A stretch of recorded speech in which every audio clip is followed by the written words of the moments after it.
এইটো মই হৰেণৰ ঘৰত মই পাঘালিটো দেখুৱাইছোঁ। পাঘালিটোৰ ওচৰলৈ বন্ধুসকল আপোনাক লৈ আহিছোঁ। এইবিলাক চব পাঘালিত এনেকৈ ঘৰবিলাক ইয়াতে থয় নহয় নে? ইয়াতে জাপি পেলাই এই তলত ইয়াত জুই দিয়ে।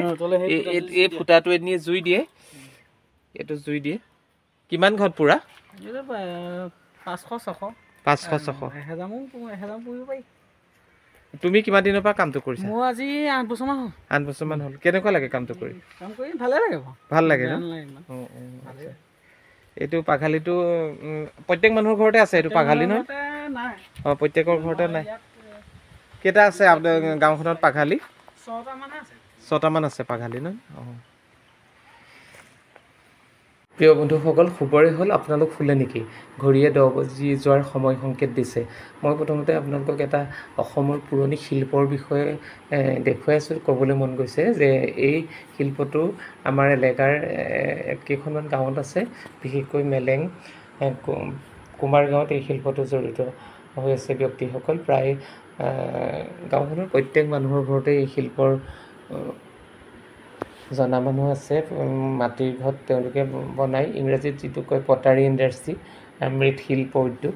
এই শিল্প উদ্যোগ অসমৰ ক্ষেত্ৰলৈ, অসমৰ আৰ্থ সামাজিক ক্ষেত্ৰলৈ এই শিল্প উদ্যোগে সম্ভাৱনা হ'ব পাৰে। এই ক্ষেত্ৰত তেনেকৈ চৰকাৰখনে বিশেষ ব্যৱস্থা গ্ৰহণ কৰা বৰ্তমান চকুত পৰা নাই। তথাপি এইসকল শিল্পী, এয়া চাওক এজন যুৱক, এইটো এতিয়া কি দেখিছে? নতুন প্ৰজন্মৰ ল'ৰাবোৰে চিনি পায়নে? এইটোক পাঘালি বুলি কয়। পাঘালি হ'ল এই যি শিল্প প্ৰস্তুত কৰে, মেচিনতেই হওক, মাটিৰ মানে চাক, মেচিন চাকতেই হওক বা হাতৰ পৰশতেই হওক, মহিলাসকলে, কুমাৰ গাঁৱৰ মহিলাসকলে এই শিল্প, মাটিৰ বিভিন্ন ধৰণৰ পাত্ৰ বনায়। ঘট, মঠীয়া, বিশেষকৈ ঘটসমূহ তেওঁলোকে বেছি ব্যৱহাৰ কৰে। যুৱকজনে দেখি আছে পাঘালিটোৰ ওচৰত ৰৈ আছে।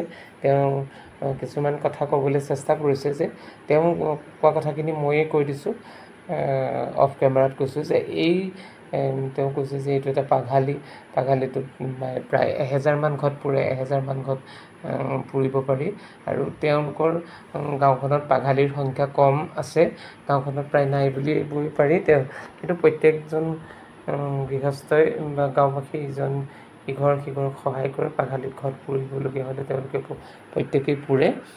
মই আপোনালোকক দেখুৱাইছোঁ। এই শিল্পটোৰ প্ৰতি যুৱকসকল যদি আগ্ৰহান্বিত হয়, তেওঁলোকে যদি আগ্ৰহ কৰে, এই শিল্পটোৰ সৈতে জড়িত হ'ব পাৰে।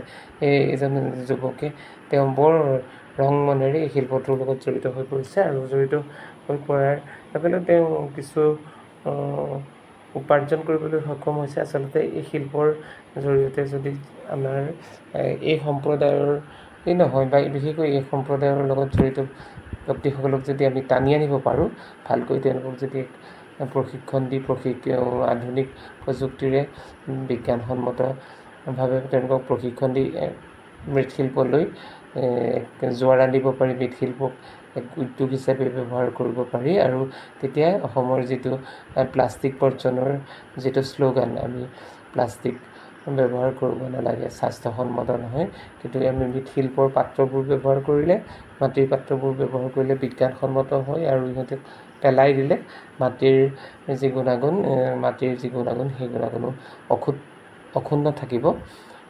মই সেইকাৰণে আপোনালোকক পুনৰবাৰ আহ্বান জনাইছোঁ, এই শিল্পৰ প্ৰতি জড়িত হ'বলৈ কৈছোঁ। বিশেষকৈ কুমাৰ সম্প্ৰদায়ৰ যিসকলে জানে, তেওঁলোকে যুৱকসকলক, যিসকল আগ্ৰহীসকলক এই শিল্পৰ প্ৰতি আগ্ৰহান্বিত কৰিবলৈ, অভিভাৱকসকলক, এই শিল্পৰ লগত জড়িত ব্যক্তিসকলক আৰু পঞ্চায়ত লেভেলত এই শিল্পৰ বিশেষ কৰ্মশালা আয়োজন কৰি এইসকলক বিশেষভাৱে প্ৰশিক্ষণ দি তেওঁলোকক অসমৰ মৃৎশিল্পৰ উদ্যোগটো জাকত জিলিকা কৰি গঢ়ি তুলিব পাৰি। আৰু এইবিলাকত বিভিন্ন ধৰণৰ ৰং কৰি মৃৎশিল্পৰ বিভিন্ন ধৰণৰ ৰঙৰ সমাহাৰ ঘটোৱা এইবিলাক ধুনীয়াকৈ বস্তু, টাবৰ পৰা আদি কৰি বিভিন্ন ধৰণৰ বস্তু, সজোৱা বস্তু এই শিল্পৰ জৰিয়তে প্ৰস্তুত কৰিব পাৰি। আজিলৈ ইমানকে ক'লোঁ। শুভৰাত্ৰি। আকৌ অন্য এটা ভিডিঅ'ত লগ পাম।